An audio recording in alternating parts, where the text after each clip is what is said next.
Good afternoon. Here we are at the beautiful Blackstone Valley farm here in Grafton, Massachusetts, where I keep 4 of my hives. All of these 4 are packages that have been introduced, or in the case of the first hive over here, that hive is a new hive that I created from keeping these 3 from swarming. That's right, 3 package hives that were so strong they were heading for swarming, so I had to take out 2 or 3 frames of brood and bees, add a queen, and create a new hive. So this is what you're seeing. All 3 of these were original packages put in by Doug and Paul, and they've grown rapidly. I added 2 frames of bees and brood from my strong hives to strengthen them up, so that's the only point where they might be ahead of you.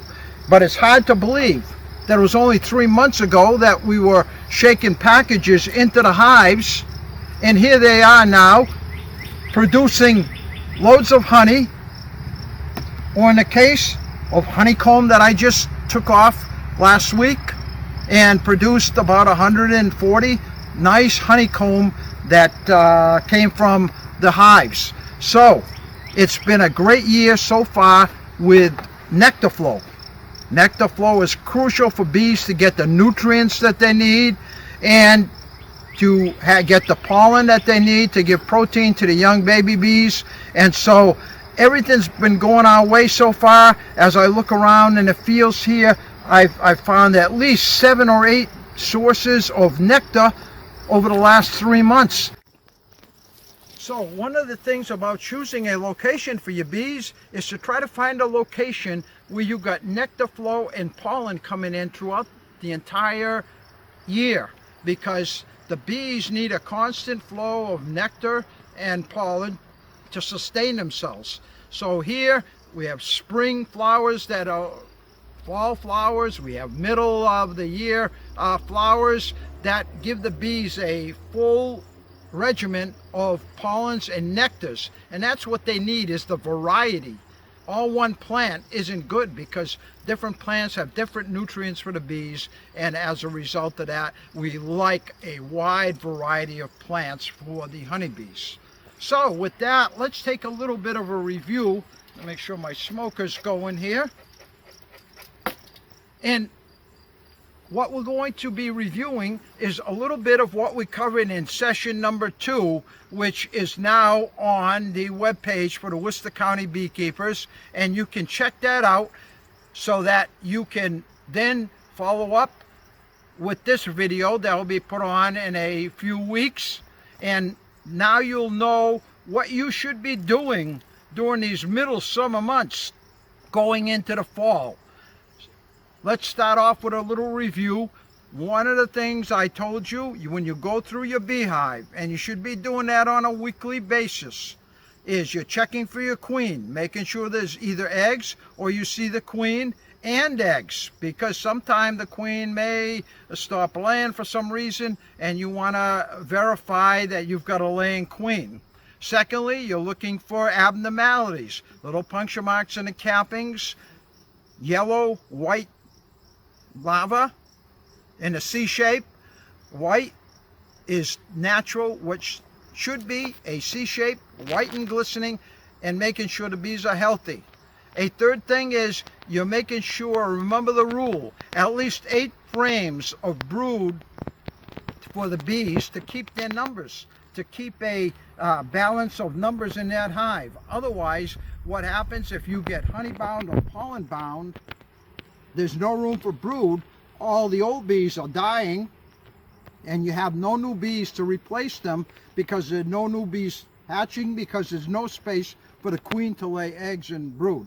So those 3 issues you should obviously pay attention to, and any other things at any time, making sure that if you've got a queen in progress, there was a supersedure, which means they replaced the queen, that she got mated and she's laying. So that's why that whole queen issue of making sure you've got a queen and eggs, so that you know you've got a queen and she's laying, and isn't a new queen that was superseded you may have missed, because there are only 2 queen cells, and if you didn't pay close attention, you might have had a supersedure or the queen died and emergency cells were created and they created a new queen. So those are the three things that I wanted to review.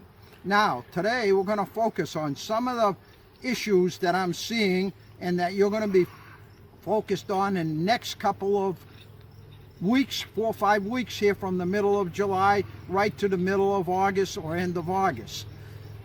What are the three issues? One is pollen bound and honey bound. I'm seeing a lot of hives out there with 1 or 2 frames of brood, and the rest of the brood chambers are packed with honey and pollen. Not good at this time of year, especially with the nectar flow. And that can happen even though you have empty supers on. Sometimes the bees will stay and finish up putting the pollen and the nectar down below, and now what you've got is no room for the queen to lay, and that sets off the second issue we'll be talking about, swarming, and what will happen as a result. And the third issue that I want to talk about is mite detection and what to do for high mite levels. So we're going to focus on those three issues here today, and hopefully at the end of this session you will be able to ask questions of me online, live, and or in Zoom. We don't know yet, but you'll be able to ask me questions and I'll be able to answer what is in this video, questions in regard to this video. Monday night, let's July 6th, 7 o'clock. So let's start off here with the opening of the hive. I haven't been in this hive for about 2 weeks. With the number of hives that I have, sometimes it gets away and I can't get in on a weekly basis. So it's been 2 weeks, so I haven't got an idea of what. I added the super up here 2 weeks ago, and we'll see what's going on in this hive that will be opening up.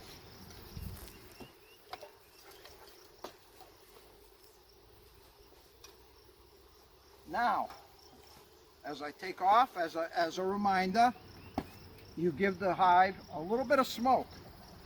You don't need a tremendous amount of smoke. And then we're going to see what they've done.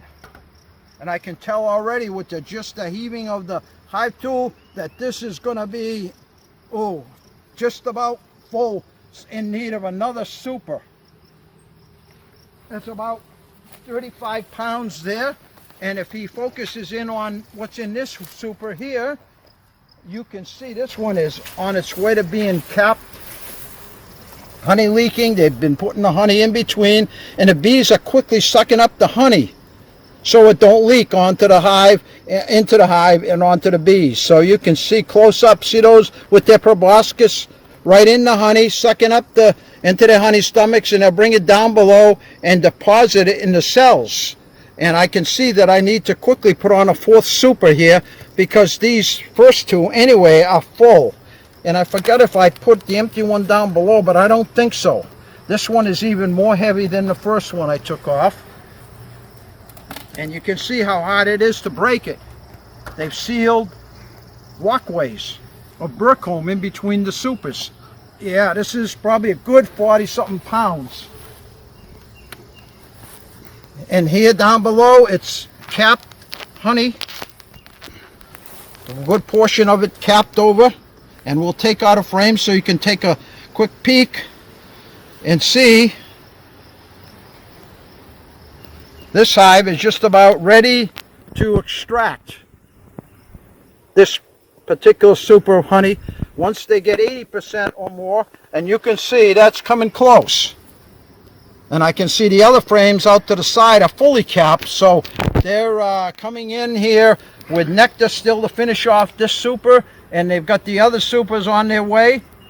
And I would say in a week we're going to have 3 supers of honey to extract on this hive. So I've got to get extracting because I have no more empty supers, so I have to extract in order to put them back so I don't miss out on the great honey flow that's going on. So this is a booming hive to produce 3 supers of honey from a package. Now I know people want to know my secret, but that I won't give away. Otherwise everybody's going to be getting as much honey as I do. No. Yeah. And the bees here today are nice and gentle as I try to breed in my stock gentle bees. Although this is a package queen, so we take gently the excluder off, and as you can see, those that call it a honey excluder, you match my 3 honey supers up above without the honey excluder, as you call it, and I'll take this any day, and it prevents going into my supers and seeing brood. This doesn't allow the queen to get up there and lay brood, so as a result, I highly recommend it from my perspective, but it's a matter of opinion, and I let people believe what they want to believe. If they think it's a honey excluded, then so be it. Now, we'll give them a little smoke. And now, let's start with honey bomb. Honey bomb means all the frames just about filled with honey and pollen. And there's no room for the queen to lay. So let's take a look at just 1 or 2 frames and see if it's honey bound. Because if you don't have 8 frames of brooding bees, what do you need to do at this point in time? And I'm going to guess there's many out there that have honey bound brood chambers, because I've seen it already. But here, how about that? Nice brood pattern, a full frame of brood. And I know for a fact 2 weeks ago I wasn't honey bound. They were putting it into the honey supers is what I want. Now that little secret I was telling you about, I'm going to share that with you. Only Doug knows. What I do is I put my honey supers away wet at the end of the fall into plastic garbage bags. And when I take them out in the spring, I put my excluder above the brood chambers and put those wet supers from the fall above the excluder, and those bees shoot right up into the honey supers, and then they continue working them. So that's that little secret. I shouldn't have given away, but I do. I'm a softie, and you know, I want to see everybody succeed. But look at that beautiful frame of brood. Have you ever seen anything like that?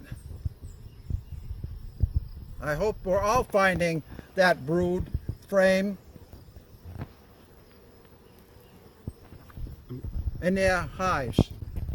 At the same time, now I know it's probably not honey bound. I'd look through the rest of them and see, do I have 8 frames like this at least, minimum? And if I do, I'm comfortable. If I don't, what do I do? At that point, you need to take out those frames of honey that are full and you don't have the 8 frames. You need to pull them out, and you can do 2 things. One is you can take and freeze them in your freezer until October, when they're going to be going into the winter cluster, and then you've got instant honey, unthawing them for 4 days at room temperature. Or the other option, if you don't have any empty frames to put in here that are built out, your option is spin it out. Borrow one of the club extractors and spin out the honey, and then put it back into the brood chamber so that queen has room to lay, and you bring it back to the 8 frames of brooding bees that you need. So those are your 2 options. That's why I always recommend, rather than building a honey super, build out a deep chamber so that you have empty built out frames in case you need to rectify honey bound hives. Then you can just take those built out frames, put them down below, and put the frames into the freezer, and it's so much easier than having to spin them out and then replace them. Because if you don't have built out combs, come in here to the end of July, early August, they stop liking to build wax. And at that point, you're in trouble. You end up having to pay $15 or $20 to somebody to buy a built out comb. So I highly recommend, they're still building wax here in July, and building it quite nicely. I know with some of my honey supers with foundation, they've built them out beautifully. And so, but I can see here that that's not the problem. Now I'm looking for the other thing I'm going to evaluate here when I'm going through. I still look for a queen. I see larvae and eggs. I see a cap brood. I see healthy brood. And also I see nice warm days. So many of the bees don't have to stay like in the last session we're covering the brood. Here it's warm enough outside that they can fan out. If it gets too warm, they don't want it over 95 degrees. Otherwise, they have to fan to keep that temperature down so the brood don't suffocate. And that's why you'll see them on hot days out on the front entrance of your hive to open up the space between the frames so they can ventilate and move the air, hot, moist air out, up and out through your inner cover. And if you still got bees on the front, you can put popsicle sticks on the rims of your chamber to give them between the inner cover and your top honey super, and you can give them more ventilation space to ventilate the hot, moist air out of the hive. So this beautiful frame here, we're going to put aside. And now, at the same time, I'm looking for honey bound and pollen bound, making sure I have 8 or 9 frames of brood.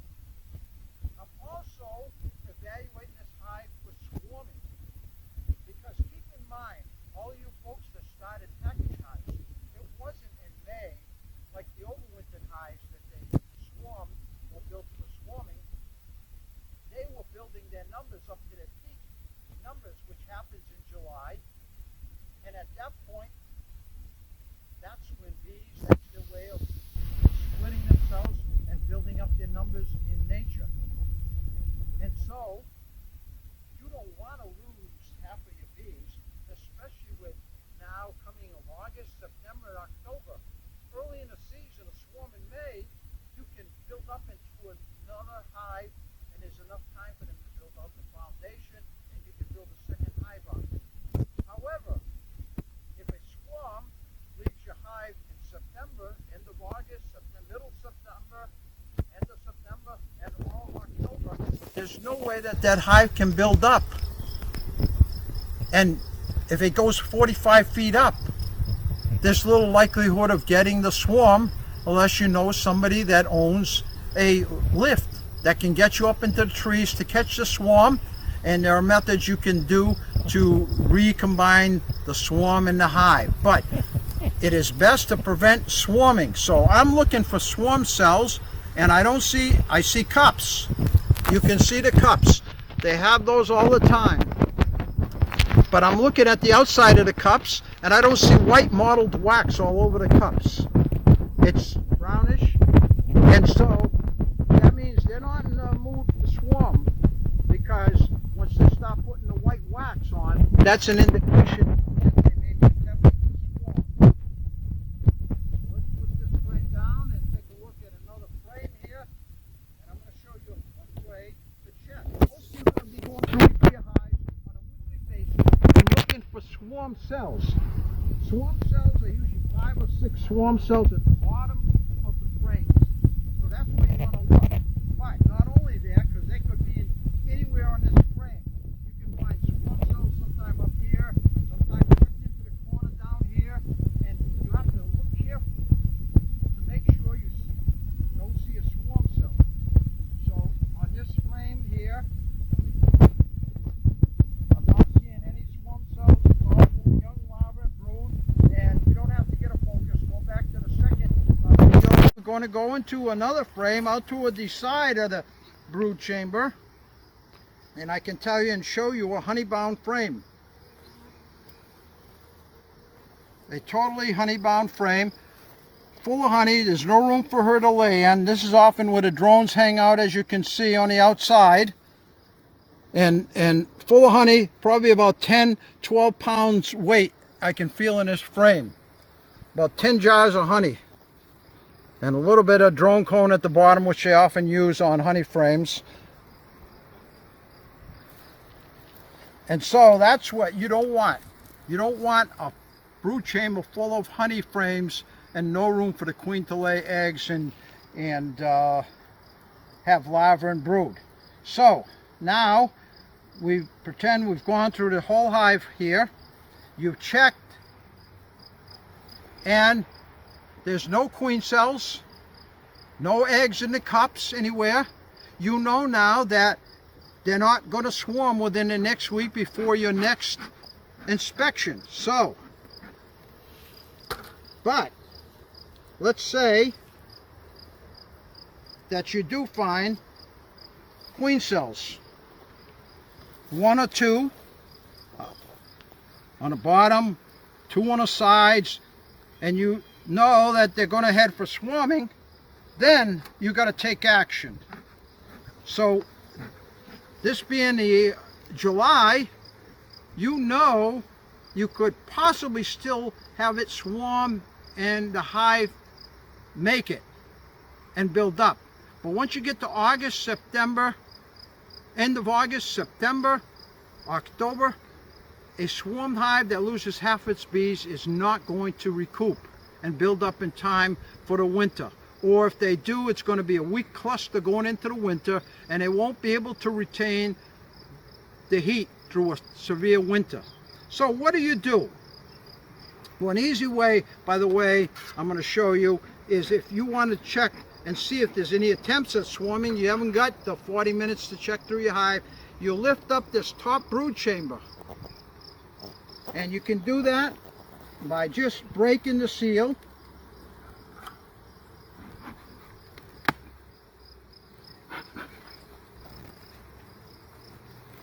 And pull it forward. And look underneath. And smoke it a little bit. Like you see here. And all we see is cups. You'll notice the cups, but no white on the cups. And so as a result, I know this hive within the next week is not going to be swarming. And so I can put it down, and what it does is gives me kind of a guarantee for a week till I can get in there and spend some time, or I'll do this the next week. And if you don't see any queen cells, you don't really have to go through anything except to evaluate if you're honey bound or pollen bound. But if you know you're not, like I know in this hive I'm not, then I can just put it back down, and that's a quick way of inspection the hive for swarming. So that's the easy method. Just smoke them, and at the same time I can see here, I can see some varroa mite. See the little varroa mite? Focus, I'm going to focus in right there, walking around on my drone brood. It's right there.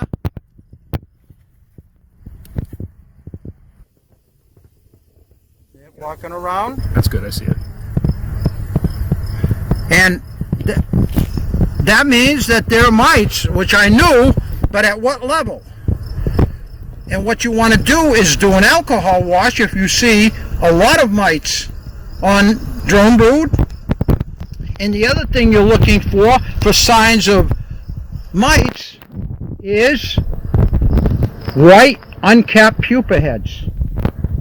White uncapped pupa heads, which would signify that the mites are under the cappings, sucking the fatty tissue out of the bees and transmitting viruses, vectoring viruses to the honeybees.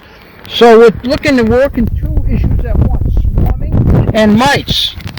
We talked about pollen bound and honey bound. You got plenty of brood, 8 frames, 9 frames, you're all set.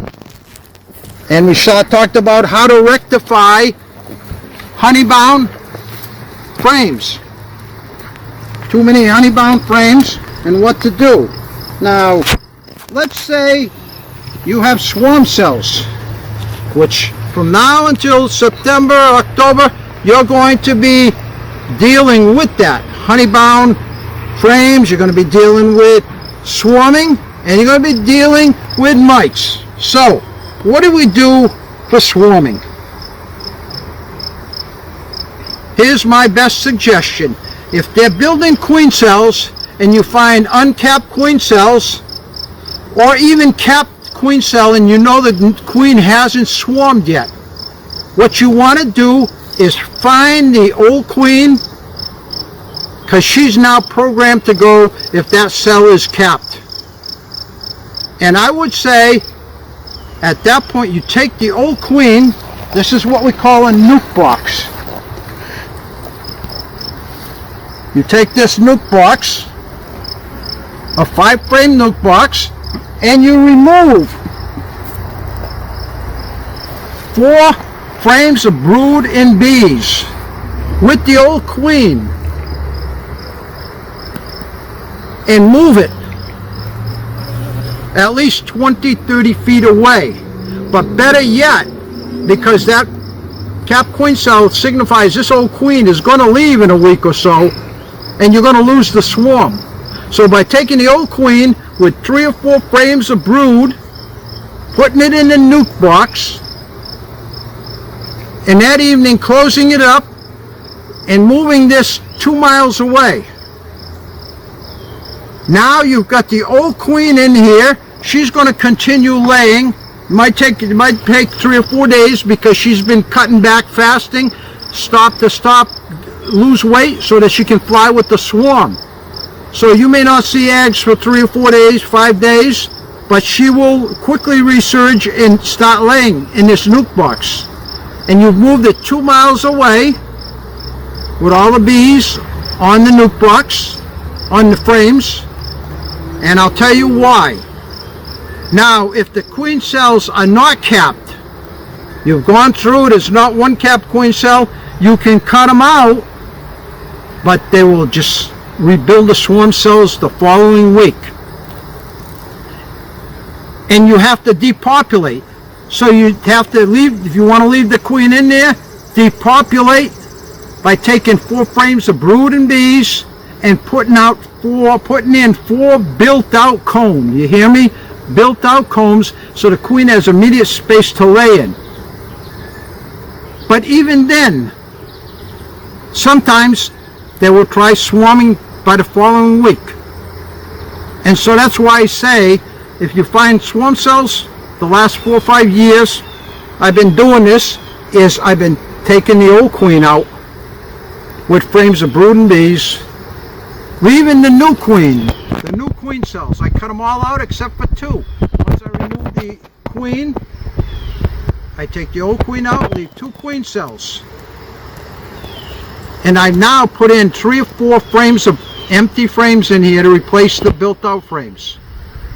And so as a result of that, these 2 cells that I've left, they're going to hatch out. One of them is going to hatch out, kill the other queen. And this, you notice the bee inspecting me, seeing what I'm doing here. So you now have 2 queens that are going to hatch in a week, go out, get mated, or 1 queen that's going to hatch out and kill the other, and she's going to then go out, get mated, come back, and in 3 or 4 days start laying. In the meantime, a lot of the brood in that hive is going to hatch out. Now this new queen is going to have plenty of space to lay in. And you prevented the swarm for quite a long while, if again, by taking out the old queen. So I've changed my methods in the last 4 or 5 years, taking out the old queens, which I've done with about 6 or 7 this year so far. Instead of trying to cut out the queen cells, leave the old queen in there, giving them more space. Sometime I found the following week, they're back to swarming. By taking the old queen out, 4 frames, giving them empty frames, by the time the new queens start laying in 3 to 4 weeks, you've got plenty of space, and so as a result, you prevented swarming. Now, if the old queen is already left and swarmed out, you've got to leave at least 2 queen cells. I say don't leave a whole bunch of queen cells because you might get after swarms, so leave only 2 queen cells and they will hatch out, and you'll still have time right now. But late in the season, here's the problem. You do the same method. Take the old queen out with 4 or 5 frames, put her into a nuke or into a full-size hive,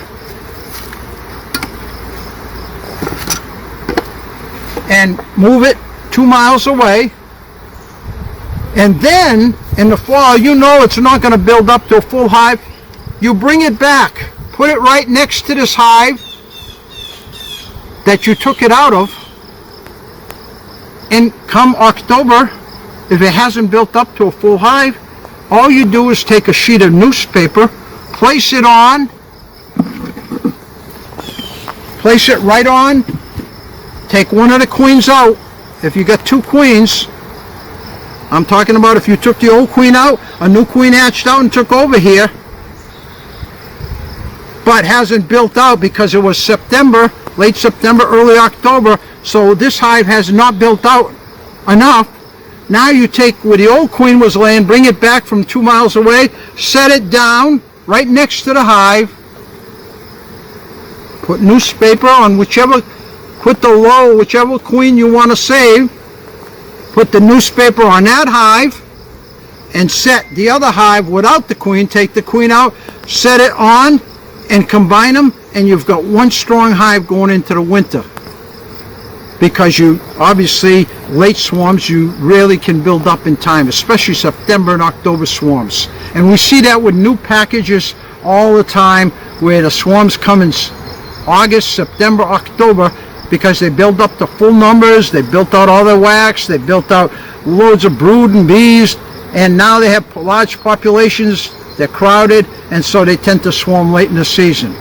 So for swarm prevention, that's my suggestion. There are other methods, but I'm keeping it simple for new beekeepers.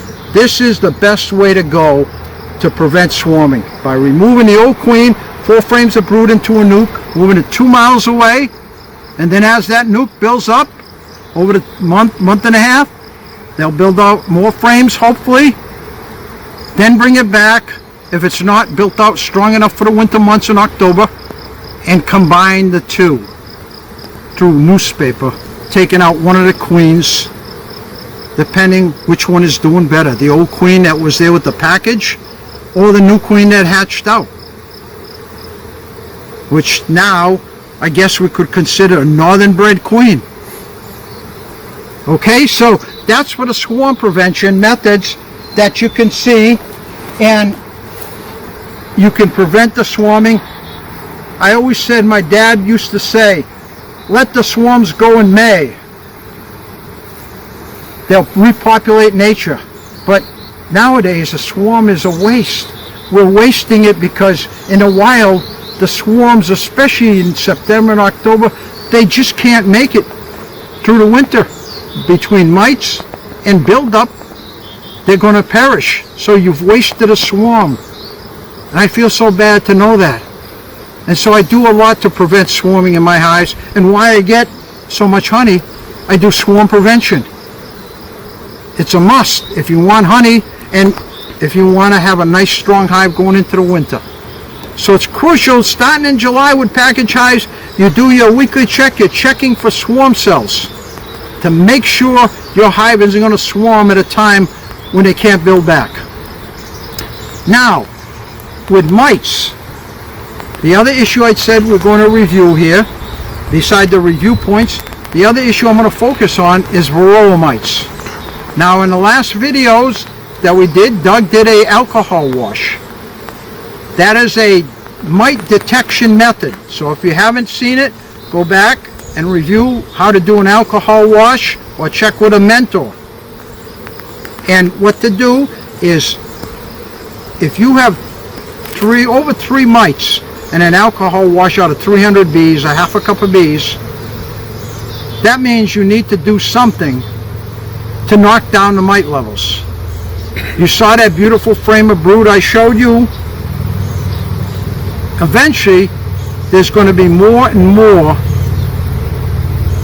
mites exponentially breeding, and they're going to be in every cell if you don't do something. They're vectoring viruses, they're weakening the bees, spreading the viruses, and you're going to end up with a hive that collapses by October, end of October, early November in some cases. If not, over the course of the winter, they're going to perish and collapse. Parasitic mite syndrome, we call it. So, you have to make a decision how you're going to treat your bees. Now we have brochures, the Mass Department of Agricultural Resources, which is also online, has this little pamphlet, Bromite IPM. And in here, you will notice all the mite treatments that are possible. Which ones are organic acids, which ones are pesticide impregnated, but this allows you to choose what treatment, and it depends because some are heat dependent. You can't use them in September and October. You can only use them in June through August, like Mitaway, Formic acid. which is formic acid. Now, one of the things that you're going to also notice here is what temperatures. That's crucial because certain temperatures you go over, it will kill your bees. So I would go online, find the integrated pest management information. Look at it to make your choices, because I know some like to use just organic acids, don't want to use any of the pesticides in their treatments, and so you have a choice. Some are more effective than others. Some are temperature dependent. And what I'll suggest is I'm going to show you today what I do with my treatments in both June and August. I found with strong hives overwintered, you have to treat in June. With package hives, for the most part, you can go to July, end of July, before the mites build up, unless you've got a package that had a high mite level to begin with. So, let me bring out and show you.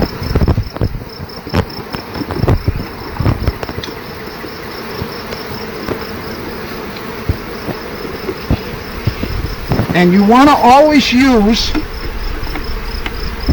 chemical gloves when touching any of this,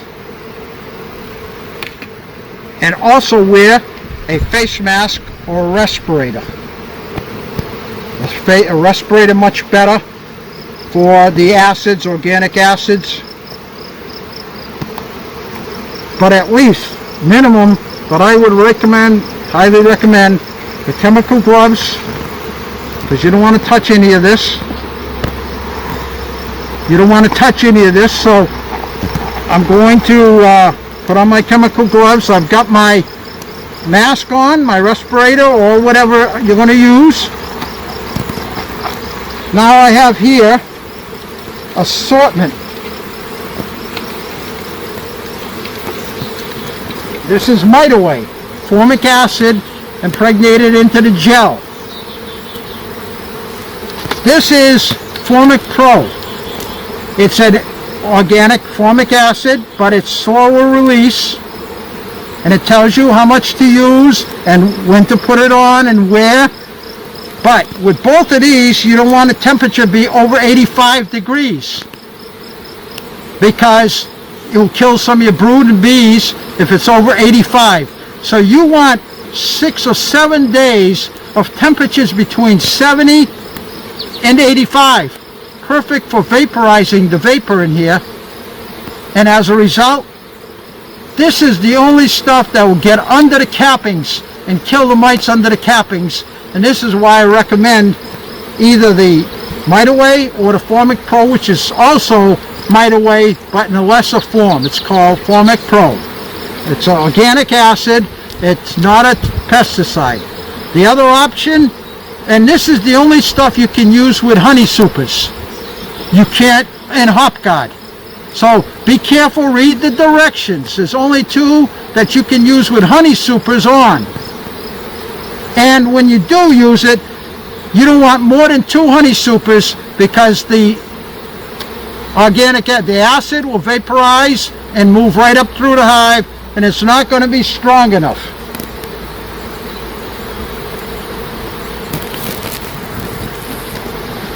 Now, one of the things how to put it on. This is also oxalic acid, which isn't temperature dependent, and you put this oxalic acid in here and hook it up to a battery, and for 5 minutes you go in the entrance of the hive. Make sure your bottom board, if you got screen bottom boards with both formic, with most of the treatments, you've got to close up the bottom board, the screen bottom board, with your insert.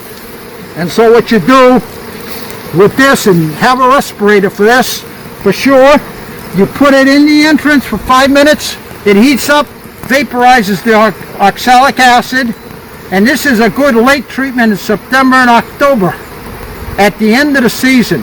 But follow directions, read how to apply it, and have a respirator, especially for this oxalic acid.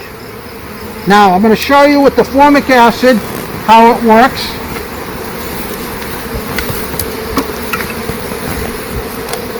We're going to take, it's in plastic wrap, you're going to cut it open, and there's 2 strips in here.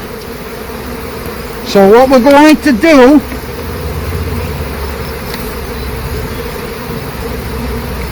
is this. We're going to lift up this whole brood chamber,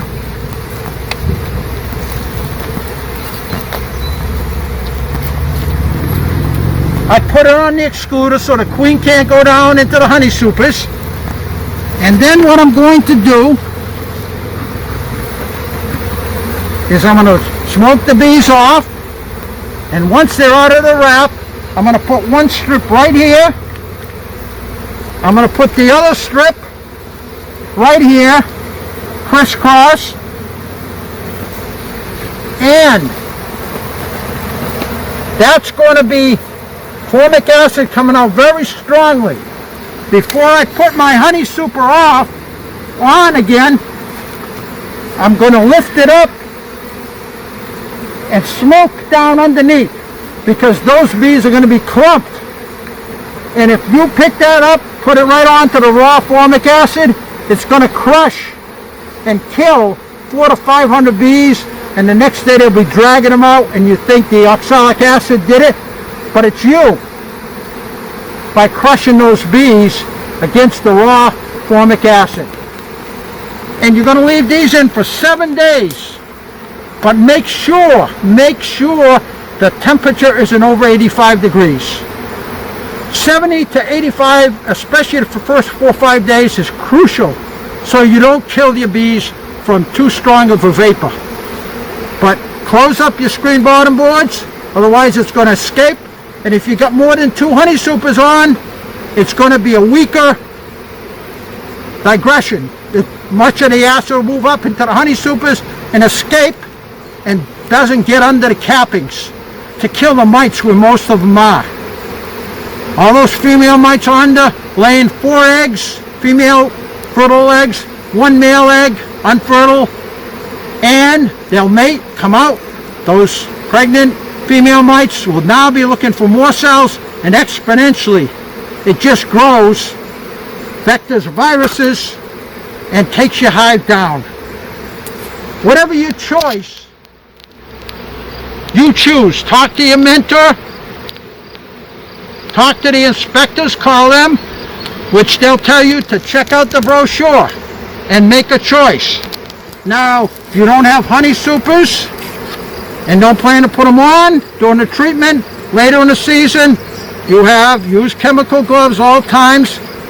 Apivar is a chemical called amitraz, impregnated into the plastic, and you take and you break it apart, and you put 2 strips in the bottom brood chamber, slide them right down in, and 2 in the top chamber, and as the bees brush against this, it kills the mites.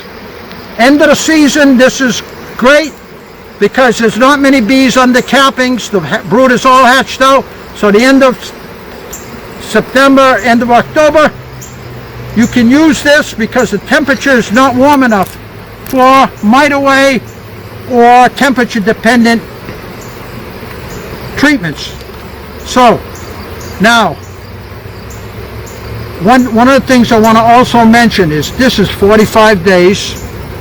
much longer. But read the directions. I can't go over every detail with every medication. They have in here, in that brochure, all of the information you need to make your choice, and hopefully talking to some other beekeepers. This is Formic Pro. It goes on for 14 days. It's not as concentrated and takes a longer period to disperse, so it don't get as under the cappings as well, I found, and killing the mites. So now you've got your treatments on.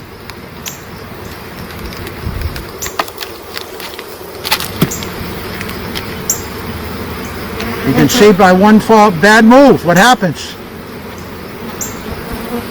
Always be gentle.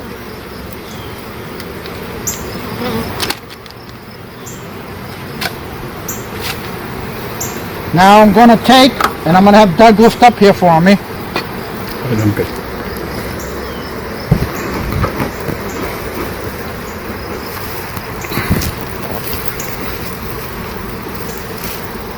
I can smoke underneath.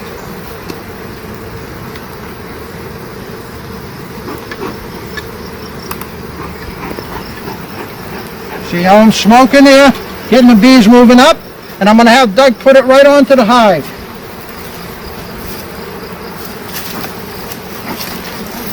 And you want to square it. You don't want to turn it and twist it. Square it. And just set it down. This twisting and turning crushes the bees below, especially with the mite away strips on there. So just square it. Now you've got those fumes starting to work upward into the second brood chamber and the first brood chamber. So now we're going to put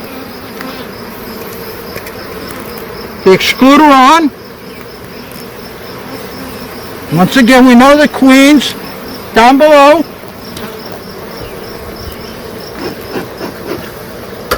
And these bees have done a great job keeping it cool in the honey, making sure the wax don't melt. In the hot sun like this,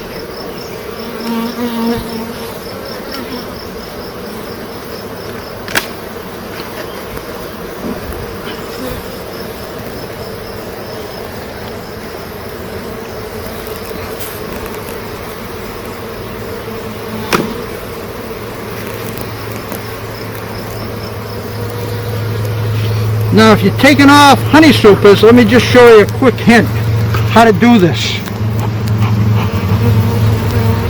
Let's say I want to take this off, the bottom one, all capped.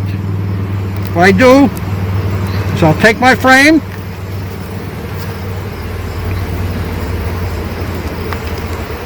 I'll give it a quick, I lean up against the hive, all the bees aren't off, but then once I get the whole super off, it's easy for me to put that empty super here and just then quickly brush the bees off. Give them one shake. Better shaking than brushing. The brushing tends to irritate them. So you can see I can get, they'd be all off if it was capped. But some are putting nectar right into the cells. You can see a bee here putting nectar from its honey stomach right into the cells. These other bees are fanning, getting the excess moisture, because nectar has 80% water. They're all fanning, you can see them getting the excess moisture out so that they can bring back more nectar.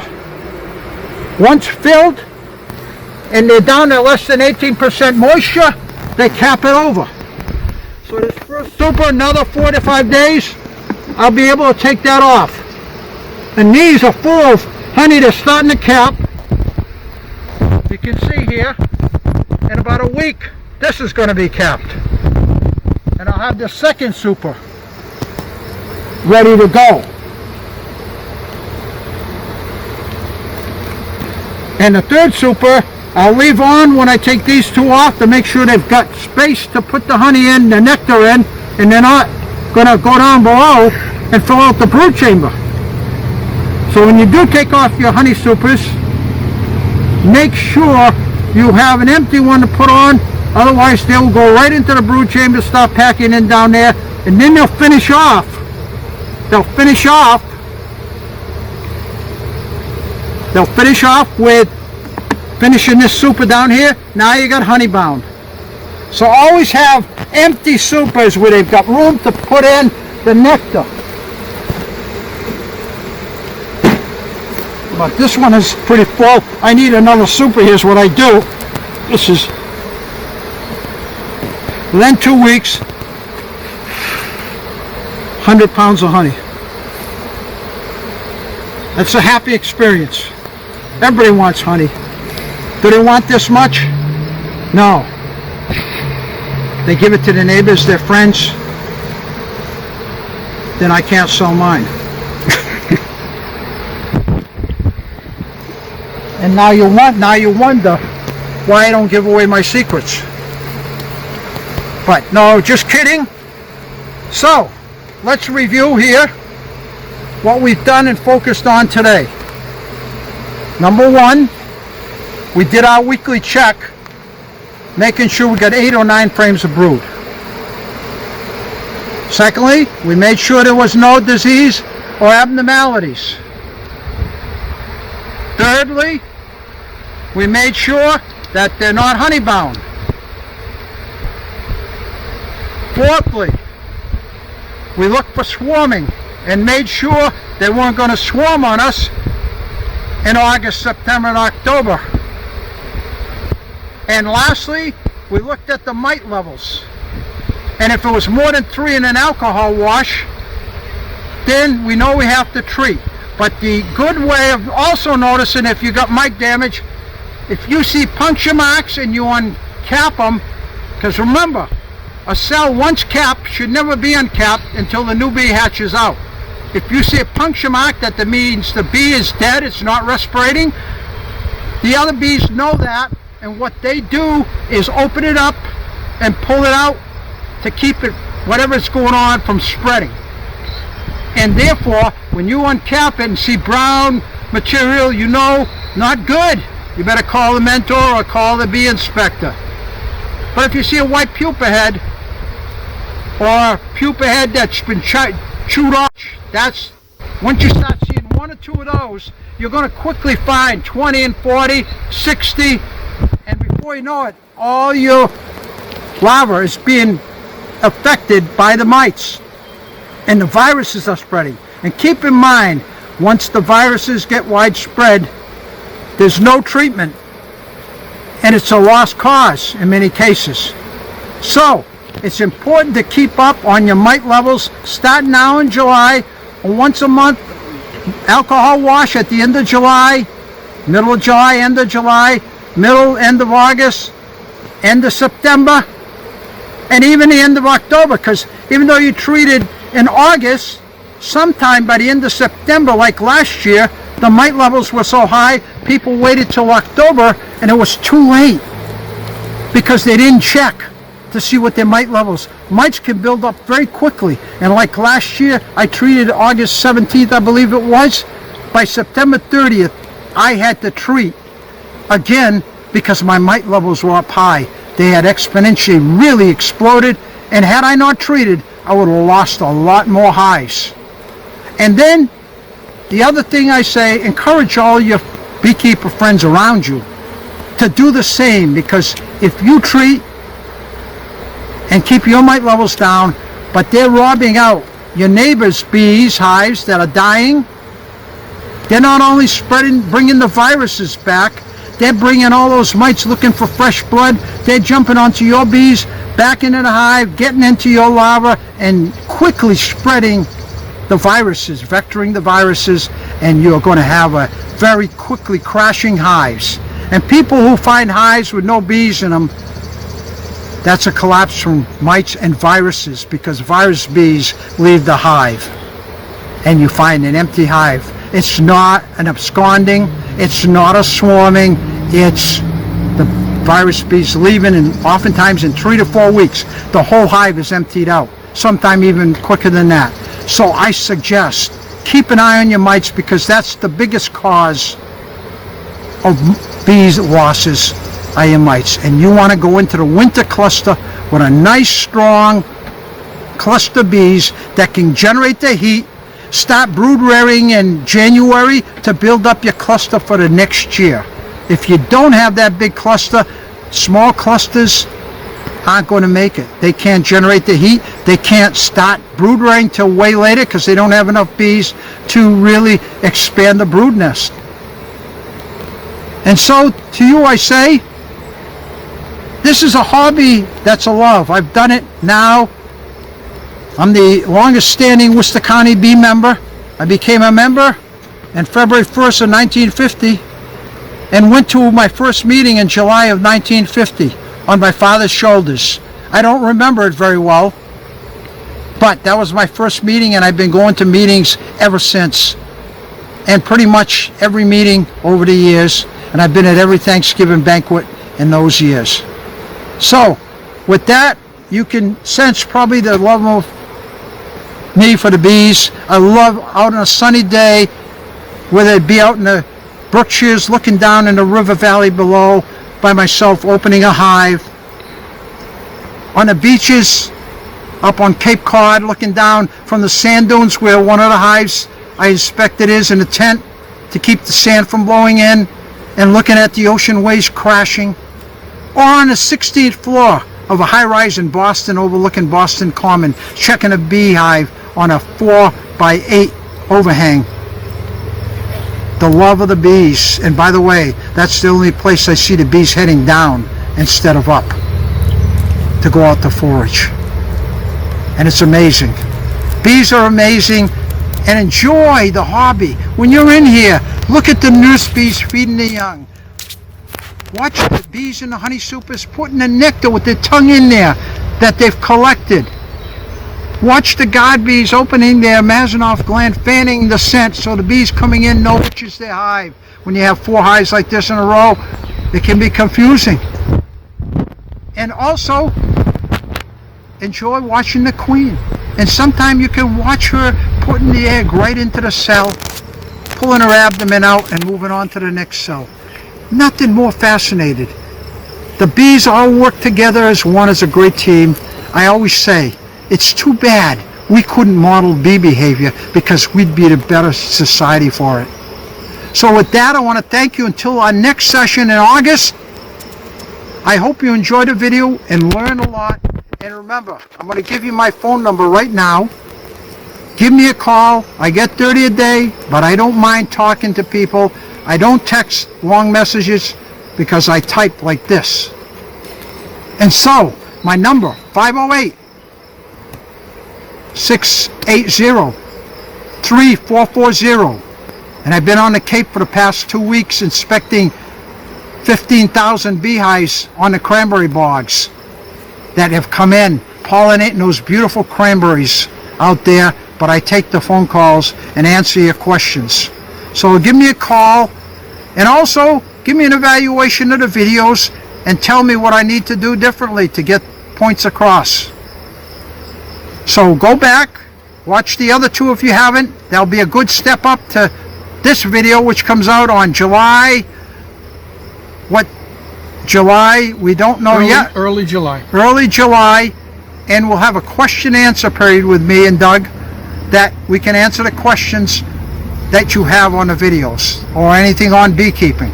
Tentatively the 18th of July. And like I always say, I gave you my phone number. Do not pass it out freely to non-beekeepers. And ladies, no social calls. With that, thank you very much.